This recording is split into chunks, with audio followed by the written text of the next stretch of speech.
सभी भाई बहनों का, बुजुर्गों का, जवानों का, बच्चों का इस ऑनलाइन आराधना में स्वागत है। प्रभु यीशु मसीह आप सबों को आशीष दे। और जब हम इस आराधना में शामिल होते हैं, प्रभु यीशु मसीह की आशीषें भरपूरी के साथ आप सबों के जीवनों में उंडेली जाएं। प्रभु यीशु मसीह के नाम में आप सभी को जय मसीह की। और हम इस प्रार्थना के साथ अपनी इस आराधना, ऑनलाइन आराधना को शुरू करेंगे। हमारे जीवित अनुग्रहकारी, प्रेमी, दयालु परमेश्वर प्रभु यीशु मसीह में होकर के हम तेरी उपस्थिति में आते हैं, तुझे धन्यवाद देते हैं तेरी तमाम आशीषों के लिए तूने हमारे जीवनों में दी। और प्रभु यीशु मसीह तू आज भी हर एक के जीवन में देना चाहता है जो प्रभु यीशु मसीह इस आराधना में शामिल होते हैं। हम प्रार्थना करते हैं प्रभु यीशु मसीह तू एक एक से बोल और बातचीत कर, एक एक के जीवन में एक गीत और ये आराधना और ये वचन प्रभु यीशु मसीह अद्भुत रीति से आशीष उंडेले। हम प्रार्थना करते हैं प्रभु यीशु मसीह तू अपने अद्भुत काम को कर। और हम प्रार्थना करते हैं कि प्रभु यीशु मसीह तू हमारे देश के ऊपर दया कर। और जब प्रभु यीशु मसीह ये इलेक्शन हो रहे हैं, हम प्रार्थना करते हैं वही सरकार हमें तू दे जो कि लोगों के, जो कि जनता की हित के लिए काम करे। प्रभु यीशु हम प्रार्थना करते हैं तू अपने अद्भुत काम को कर और अपनी आशीष उंडेल। गीतों के ऊपर, वचन के ऊपर तेरी आशीष चाहते हैं, यीशु के नाम से मांगते हैं, आमीन। तो हम गीत नंबर 17 के साथ अपनी आराधना शुरू करेंगे। जय जय यीशु, जय जय यीशु, जय प्रभु, जय जयकार। सृजनहार, पालनहार, तारनहार। जय जय यीशु, जय जय यीशु, जय प्रभु, जय जयकार। सृजनहार, पालनहार, तारनहार। दीनों का दुख हरने वाला, हृदय में शांति भरने वाला। दीनों का दुख हरने वाला, हृदय में शांति भरने वाला। जय जन रंजन, जय दुख भंजन, जय जन रंजन, जय दुख भंजन। जय जयकार। सृजनहार, पालनहार, तारनहार। जय जय यीशु, जय जय यीशु, जय प्रभु, जय जयकार। सृजनहार, पालनहार, तारनहार। नर तन दार लियो अवतारा, दे निज प्राण कियो छुटकारा।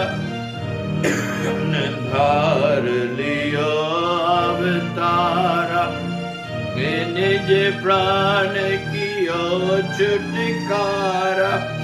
जय जगत्राता, जय सुखदाता, जय जगत्राता, जय सुखदाता। जय जयकार। सृजनहार, पालनहार, तारनहार। जय जय यीशु, जय जय यीशु, जय प्रभु, जय जयकार। सृजनहार, पालनहार, तारनहार। मृत्यु बंधन भंजनहारा, अक्षय जीवन देवनहारा।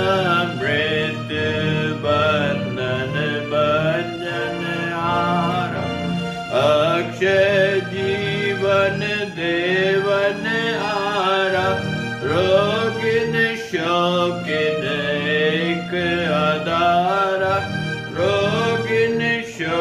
लेकिन एक अदारा जय जयकार सिरजनहार पालनहार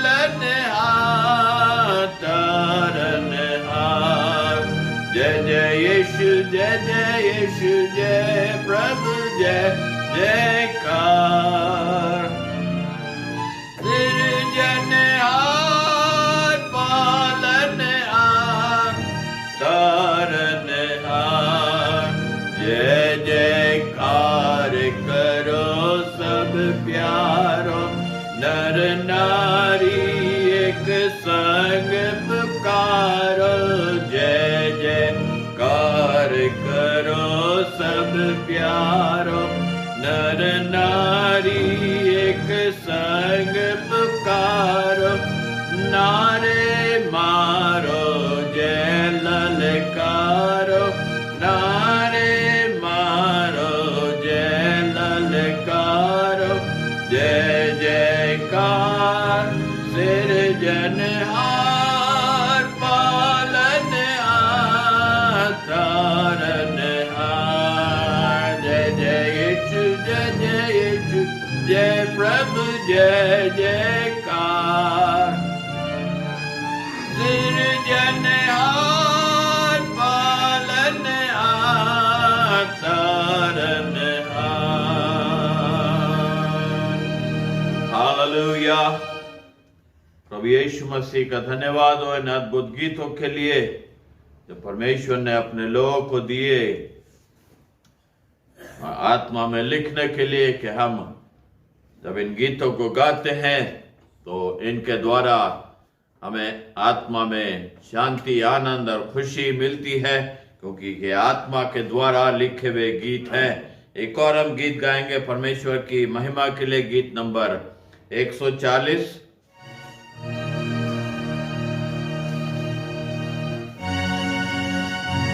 मैं यीशु के साथ नूर में चलूंगा दिन रात उसके पीछे मैं चलूंगा पीछे चलूंगा फतेह पाऊंगा यीशु मेरा मुंजी मसलूब चलते चलते नूर में यीशु के साथ चलते चलते थामते यीशु के हाथ नूर में मैं रहूंगा फतेह पाऊंगा मैं नूर में चलता रहूंगा मैं यीशु के साथ नूर में चलूंगा जरा तेरी राह में न डरूंगा पैर उठा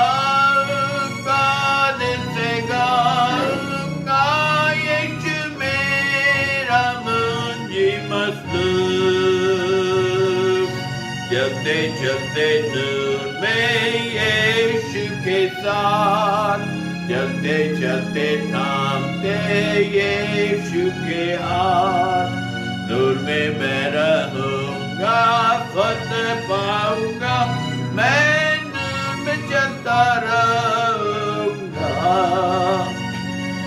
मैं यीशु के साथ नूर में चलूंगा जब कभी आवाज उसकी सुनूंगा उससे कहूंगा तुझे सब दूंगा यीशु मेरा मुंजी मसलूब हाँ चलते चलते नूर में यीशु के साथ चलते चलते थामते यीशु के हाथ नूर में मैं रहूंगा फतेह पाऊंगा मैं नूर में चलता रहूंगा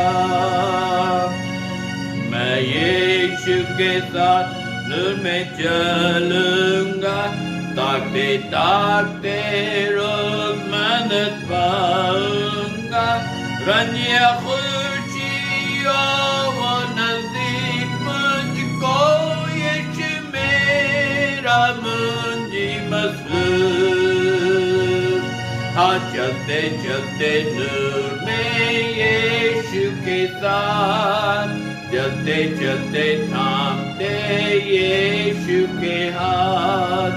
नूर में मैं रहूंगा, फतेह पाऊंगा, मैं नूर में चलता रहूंगा। मैं यीशु के साथ नूर में चलूंगा, अपनी आँख उसकी तरफ लगाऊंगा। हाथ में सलीब झंडा है, अजीब यीशु मेरा मुंजी मसलूब। चलते चलते नूर में यीशु के साथ, चलते चलते थामते यीशु के हाथ। नूर में मैं रहूंगा, फतेह पाऊंगा, मैं नूर में चलता रहूंगा। हालेलुया। आइए हम अपनी आंखें बंद करें और हम प्रार्थना करेंगे।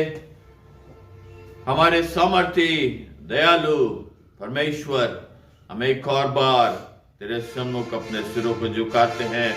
प्रभु यीशु मसीह में हो करके, जिसने मानव जाति के लिए अपने आप को न्यौछावर कर दिया, मारा गया, गाड़ा गया, तीसरे दिन मृतकों में से जी उठा। हम प्रार्थना करते हैं कि प्रभु यीशु मसीह तू अपने सामर्थ को अद्भुत रीति से लोगों के जीवनों में जो सुनते हैं प्रभु, उनके जीवन में अद्भुत काम कर, उनके आत्मा, उनके प्राण, उनके शरीर अद्भुत रीति से बदल जाए। प्रभु यीशु मसीह तमाम संसारिकता जीवन में से जाए और प्रभु यीशु मसीह तेरा जीवन, तेरी आशीषें, तेरी खुशी, तेरी शांति, तेरा जीवन लोग के जीवन में और भी बढ़ता जाए, और भी प्रभु यीशु मसीह घर करता जाए। हम सबों को तेरे हाथों में सौंपते हैं, प्रार्थना करते हैं कि तू अपने वचन के ऊपर अब अपने आशीष को उंडेल। तू प्रभु यीशु मसीह मेरे मुंह को अपने हाथों में ले और प्रभु यीशु मसीह अपनी वेदी के अंगारों से छू करके शुद्ध पवित्र कर, ताकि प्रभु यीशु मसीह जो वचन दिया जाता है वो वचन लोगों के जीवनों में अद्भुत रीति से काम करे।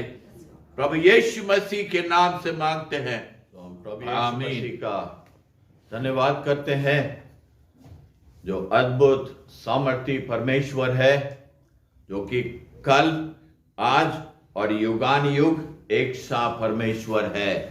वो ना बदलने वाला परमेश्वर है।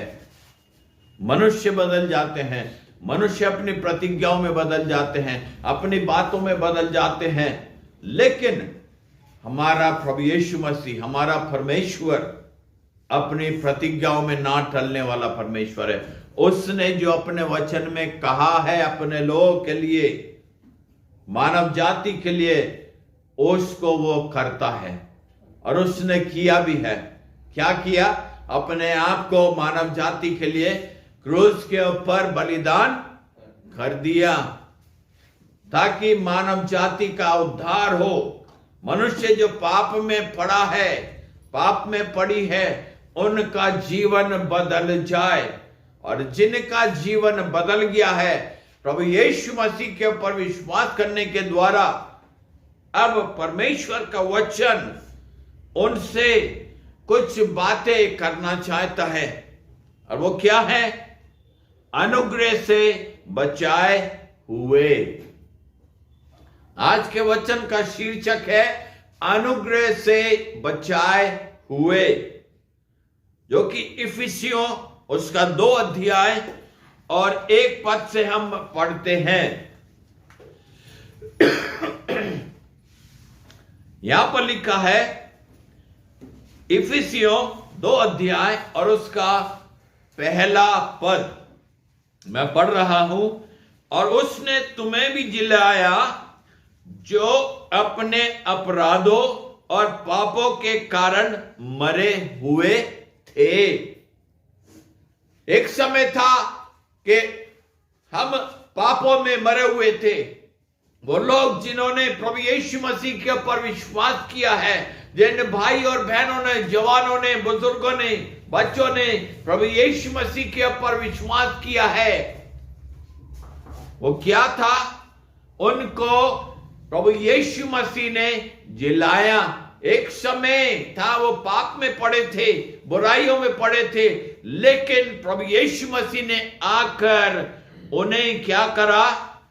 उस मुर्दगी की हालत में से, उस पाप और गंदगी की हालत में जब पड़े हुए थे, उसमें से जिलाया और हमारे अपने अपराधों और पापों के कारण हम क्या करे थे? मरे हुए थे। उन अपराधों, उन पापों से उसने हमें क्या करा? जिलाया। अब हम मरे हुए नहीं हैं, अब हम पाप में पड़े हुए नहीं हैं। हम क्या है? अपने अपराधों और पापों के में से निकल करके यीशु मसीह के द्वारा हम जिलाए गए हैं। यदि हम कुलुस्सियों उसका 2 अध्याय और उसका 13 पद पढ़े, कुलुस्सियों 2 अध्याय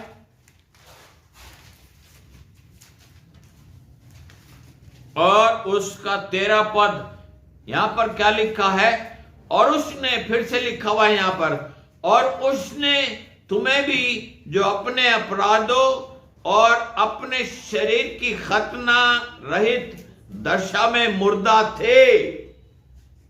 कैसे थे? अपने अपराधों, अपनी शरीर की खतना रहित दशा में मुर्दा थे, उसके साथ जिलाया। उसके साथ अर्थात प्रभु यीशु मसीह के साथ मुझे और आपको जिलाया। उनको जिलाया जिन्हें पापों की क्षमा मिल चुकी है, जिन्हें प्रभु यीशु मसीह ने उन पापों में से, उस मृत्यु की हालत में से, पाप की मृत्यु में पड़े थे, उसमें से उनको निकाल लिया, उनको जिलाया और हमारे सब अपराधों को क्या किया? क्षमा किया। हालेलुया। उसने हमारे तमाम अपराधों को क्षमा कर दिया। यह नहीं कि उसने कुछ हमारे अपराध क्षमा किए, कुछ छोड़ दिए, ऐसा नहीं, या आधे क्षमा किए, आधे छोड़ दिए, या 3/4 क्षमा किए, 1/4 छोड़ दिया। नहीं, उसने हमारे क्या करा? सब अपराधों को क्षमा कर दिया। हालेलुया। उसने तमाम अपराधों को क्षमा कर दिया। क्यों? क्योंकि वो इसीलिए इस संसार में आया, ताकि मानव जाति को उन अपराधों से, उन पापों में से निकाल ले। मनुष्य जो मृत्यु की ओर अग्रसर है, उसमें से उसको निकाल ले और उसके पापों को क्षमा करे। और जिन्होंने पापों की क्षमा पाई है, जिन भाई और बहनों ने, जिन बुजुर्गों ने, जिन जवानों ने, जिन बच्चों ने प्रभु यीशु मसीह की क्षमा को पाया है, यीशु मसीह का धन्यवाद करें कि यीशु मसीह ने आपके तमाम अपराधों को क्षमा कर दिया। और आगे 14 पद में क्या लिखा हुआ है? और विधियों का वो लेख जो हमारे नाम पर और हमारे विरोध में था, मिटा डाला और उसको कीलों पर जड़कर सामने से हटा दिया। हमारे अपराधों को लेकर के प्रभु यीशु मसीह क्रूस के ऊपर चढ़ गया और कीलों से उसने हमारे तमाम अपराधों को, तमाम विधियों का जो लेख हमारे विरोध में लिखा गया था, उसको प्रभु यीशु मसीह ने कीलों से जड़ करके क्या करा? हटा दिया। हालेलुया। प्रभु यीशु मसीह का हम धन्यवाद करते हैं, प्रभु यीशु मसीह की हम स्तुति करते हैं।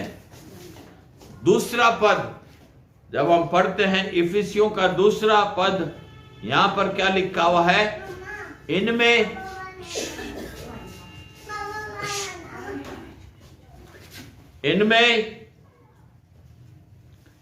जिनमें तुम पहले इस संसार की रीति पर और आकाश के अधिकार के हाकिम अर्थात उस आत्मा के अनुसार चलते थे जो अब भी आज्ञा न मानने वालों में कार्य करता है।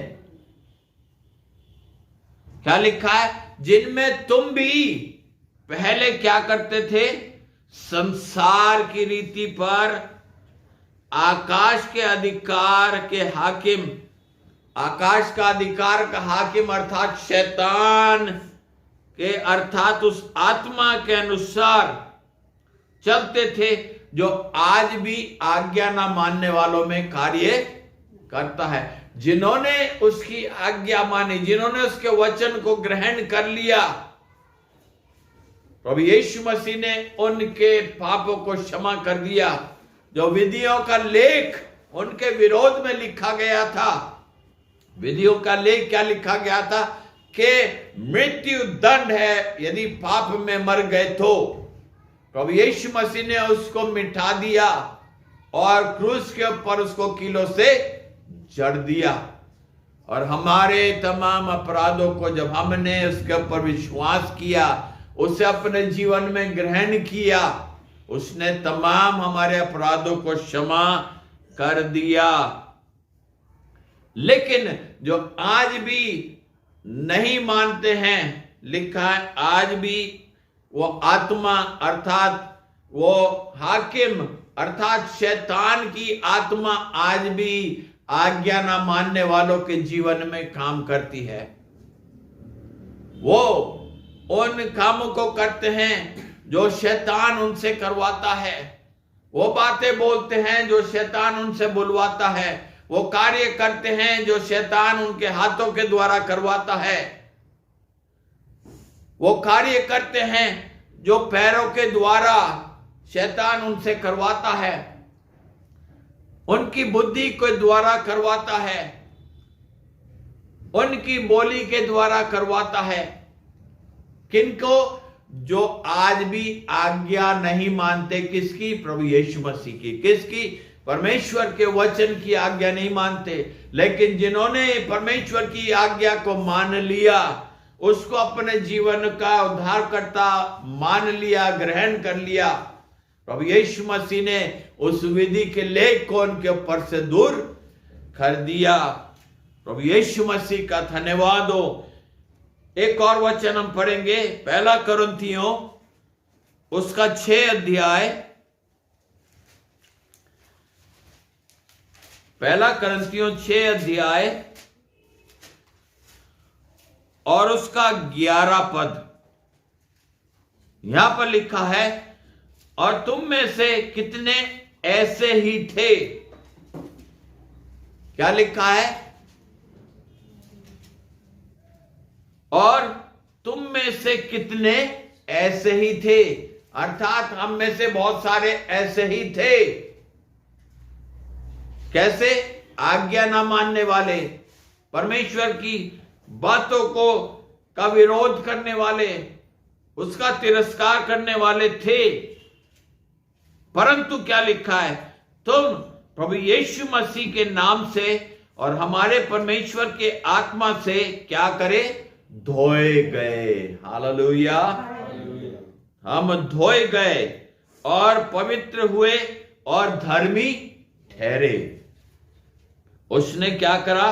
पहले हमें धोया, फिर क्या करा? हमें पवित्र किया और हमें धर्मी ठहराया। ये 3 प्रक्रियाएं उसने हमारे जीवन में करी। जब हमने अपने जीवन में प्रभु यीशु मसीह को ग्रहण कर लिया, उसको धारण कर लिया। मैं फिर से इस पद को पढ़ रहा हूं, और तुम में से कितने ऐसे ही थे, परंतु तुम प्रभु यीशु मसीह के नाम से और हमारे परमेश्वर के आत्मा से क्या करे? पहली बात धोए गए, दूसरी बात पवित्र किए गए, तीसरी बात धर्मी ठहराए गए। हमें उसने पवित्र किया, उसने हमें धोया और उसने हमें धर्मी ठहराया। जिसके योग्य हम नहीं थे। हमने तो कोई ऐसे अच्छे काम अपने जीवन में नहीं किए थे, हमने तो पाप किए, हमने बुराइयां करी, लेकिन फिर भी परमेश्वर का प्रेम देखे, उसने हम पापियों से प्रेम किया और हमें यीशु मसीह के द्वारा परमेश्वर में होकर के क्या है, धोया, पवित्र किया और धर्मी ठहराया। और जब उसने हमें धोया है, जब उसने हमें पवित्र किया है, जब उसने हमें धर्मी ठहराया है, तो अब हम विश्वासियों का क्या कर्तव्य है कि हम उस पवित्रता में, उस धार्मिकता में, उसमें जिसमें उसने हमें धोया, हम उसमें बढ़ते चले जाएं।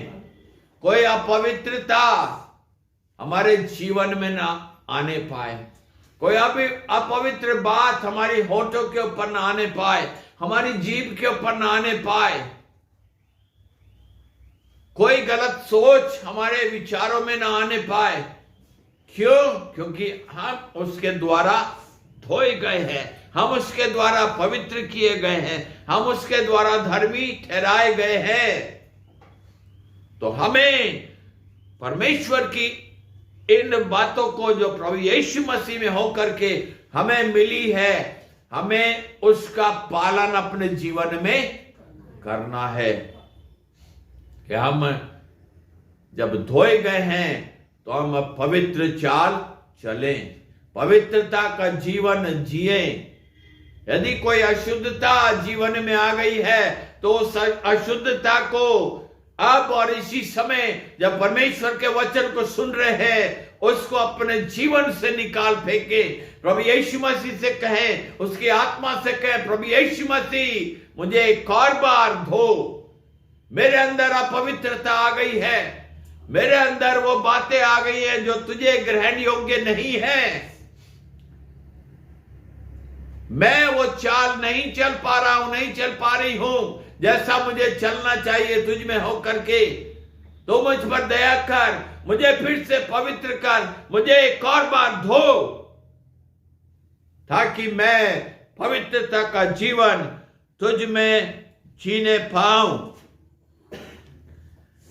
इफिसियों का 2 अध्याय और 3 पद फिर पढ़ेंगे हम।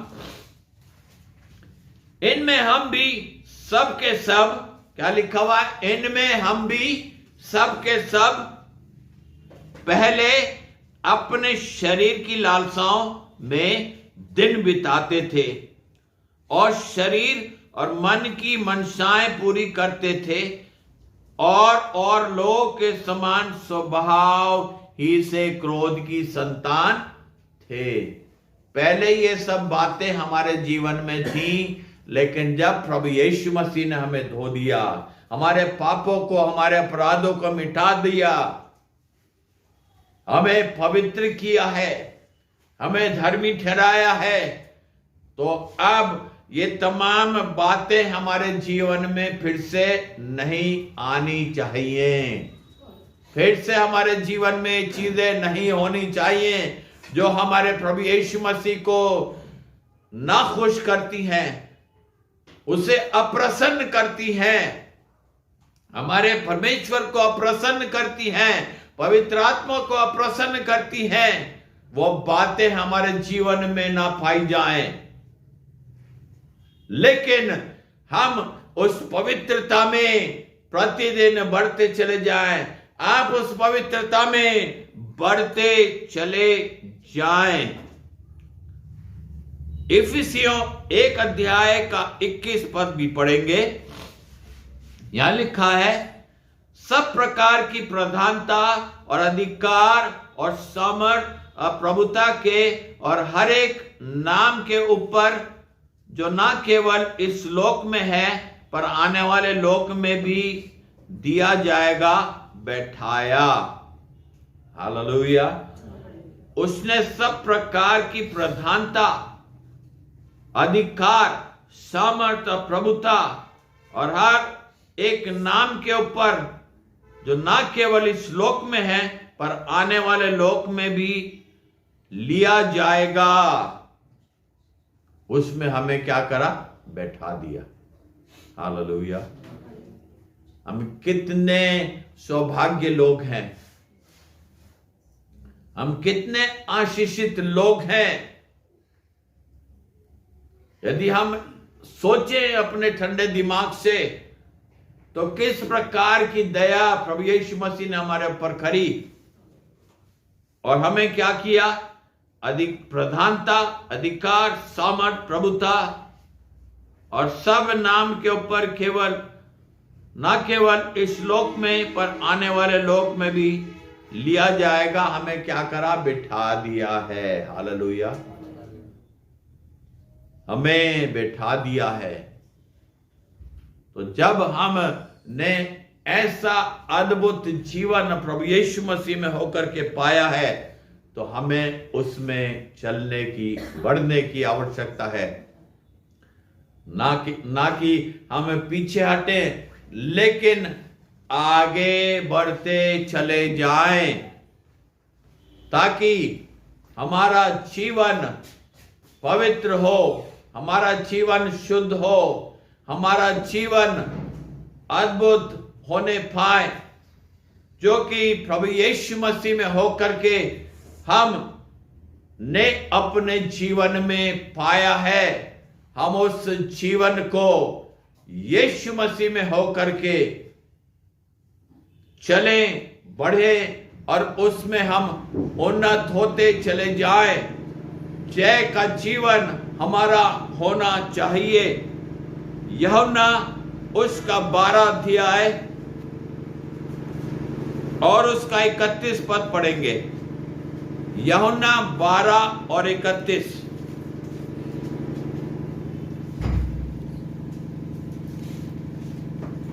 यहां पर लिखा है, अब इस जगत का न्याय होता है, अब इस जगत का सरदार निकाल दिया जाएगा।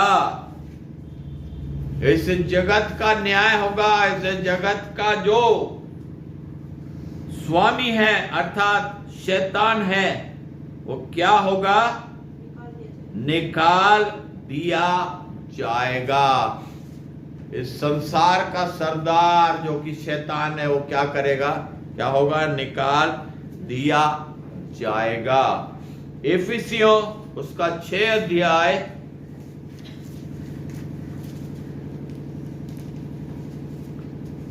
और उसका 12 पद पढ़ेंगे।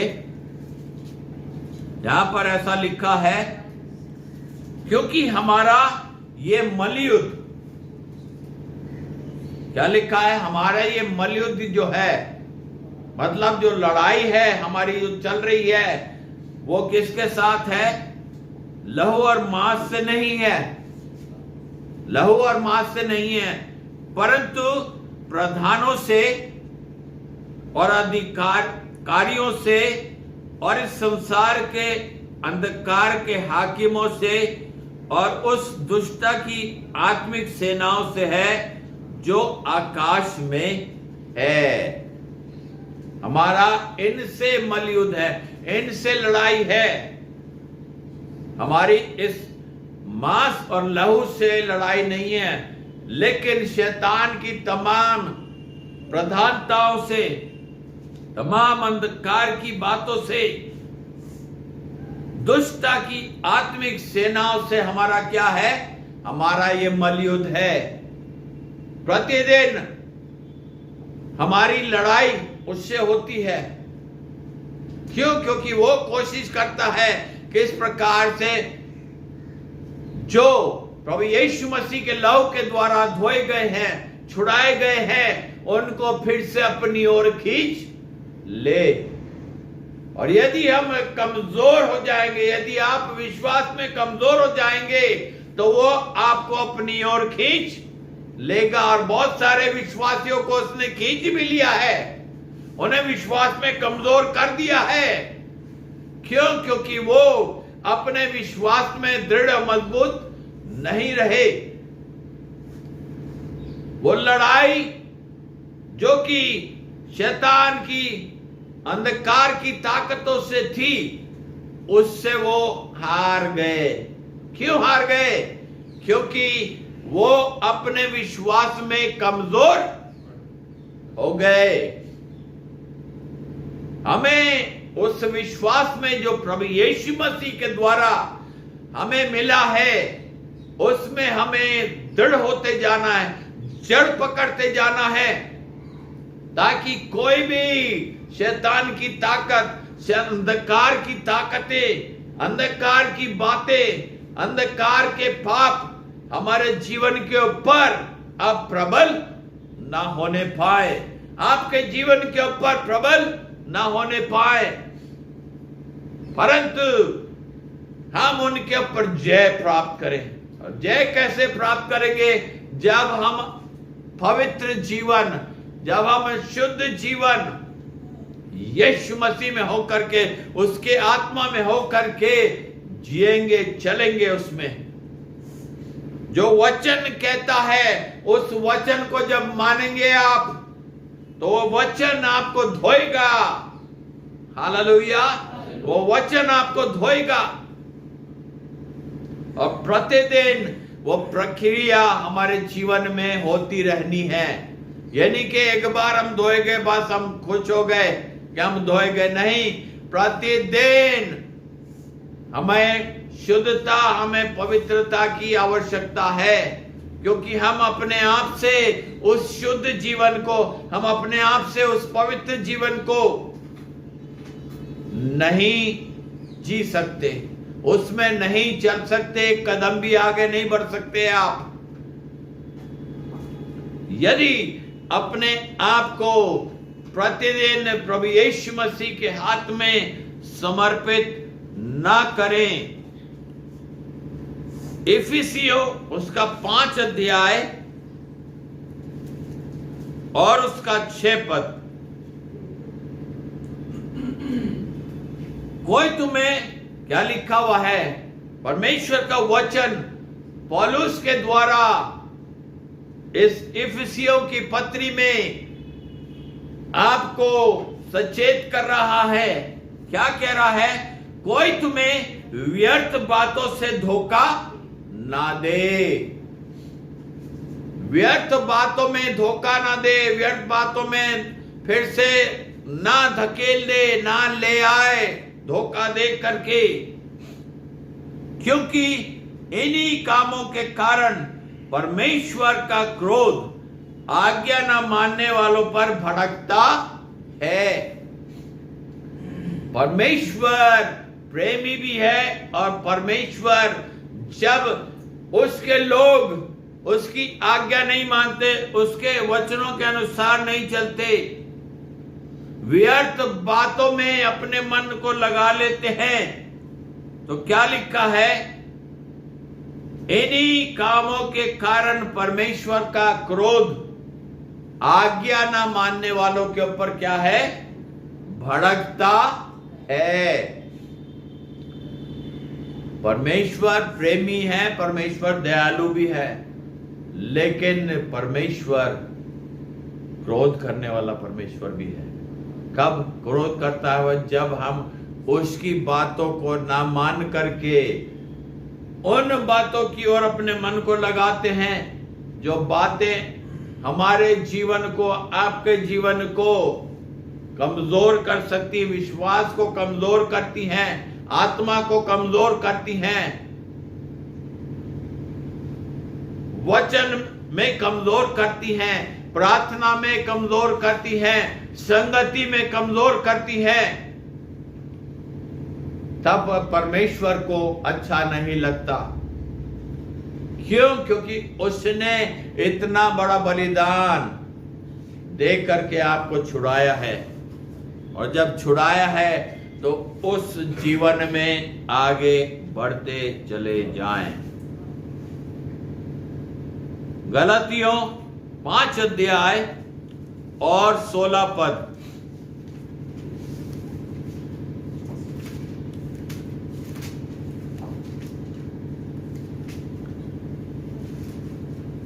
यहां पर लिखा है, पर मैं कहता हूं आत्मा के अनुसार चलो। फिर गलतियों में पौलुस इस बात को हमारे सामने रख रहा है ताकि हम उस वचन के ऊपर ध्यान करें। कई बार हमने इन वचनों को पढ़ा होगा, लेकिन ऐसे ही पढ़ लिया, लेकिन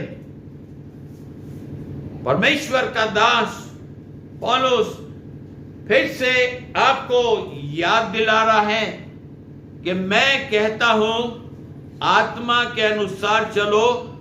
जब आत्मा के अनुसार चलेंगे तो क्या होगा? तो तुम शरीर की लालसा किसी रीति से पूरी ना करोगे। कब? जब आत्मा के अनुसार चलेंगे। कौन सी आत्मा? जो परमेश्वर की आत्मा है, जो पवित्र आत्मा है, उसके अनुसार चलेंगे तो हम किसी भी प्रकार से शरीर की लालसा को पूरी ना करेंगे। क्यों? क्योंकि वो आत्मा हमें उन बातों को करने से बचाएगा, करने से छुड़ाएगा, करने से हमें अलग करेगा। रोमियो 5 अध्याय और 12 पद।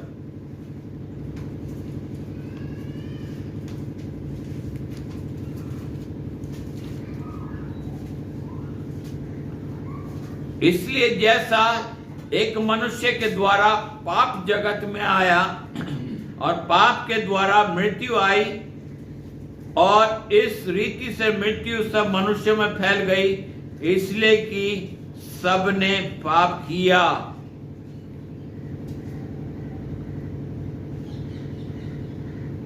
एक मनुष्य के द्वारा जगत में पाप आया।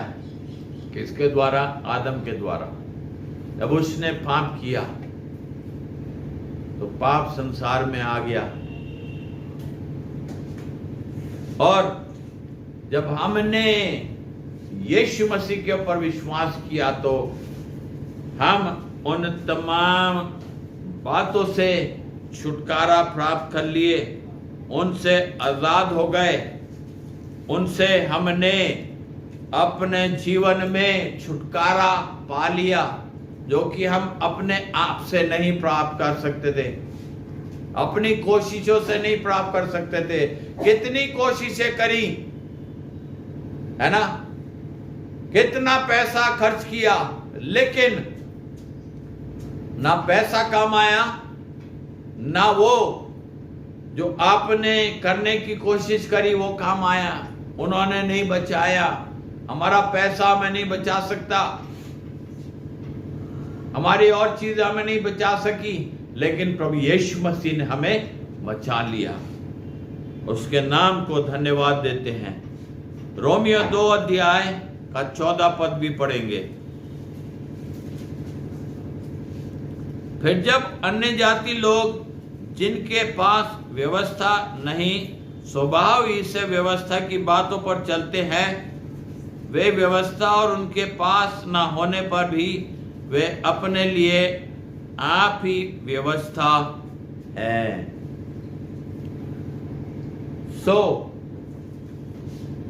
क्या करना है अपने जीवन में? परमेश्वर का वचन क्या कह रहा है कि हमें यीशु मसीह में बने रहना है। जब हम धोए गए हैं, जब हम पवित्र किए गए हैं, जब हम शुद्ध किए गए हैं, तो हमें क्या करना है? वो पवित्र जीवन जीना है, वो शुद्ध जीवन यीशु मसीह में जीना है। यही परमेश्वर का वचन आज आपके लिए है कि आप उस वचन को जो परमेश्वर ने दिया है, उस वचन को अपने जीवन में ग्रहण करके आगे बढ़ते चले जाएं। आइए हम प्रार्थना करेंगे। हमारे प्रेमी दयालु प्रभु यीशु मसीह, हम तेरा धन्यवाद करते हैं तेरे अद्भुत वचन के लिए, जो कि दोधारी तलवार के समान बंद बंद और गुदे गुदे को वार पार छेदता हुआ निकल जाता है, अपने काम को अद्भुत रीति से करता है। हम धन्यवाद करते हैं तेरे इस वचन के लिए, जो आज इस वचन को देखा कि जब हम अपने पापों में, अपने बुराइयों में पड़े थे, उस समय में प्रभु यीशु मसीह ने हमारे लिए एक अद्भुत काम कर दिया, छुड़ा लिया, छुटकारा दिया और हमें पिता की संतान होने का अधिकार दिया। प्रभु यीशु मसीह मेरे भाइयों, मेरी बहनों, मेरी बुजुर्गों, जवानों को, बच्चों को तू आशीष दे। जब ये वचन उन तक पहुंचता है, ये गीत उन तक पहुंचते हैं, उनके आत्मा, प्राण और शरीर में अद्भुत काम करे। हमारे प्रभु यीशु मसीह का अनुग्रह, पिता परमेश्वर का प्रेम, पवित्र आत्मा की सहभागिता हम सबों के साथ होती रहे। आमीन। प्रभु यीशु मसीह आप सबों को आशीष दे। जय मसीह की।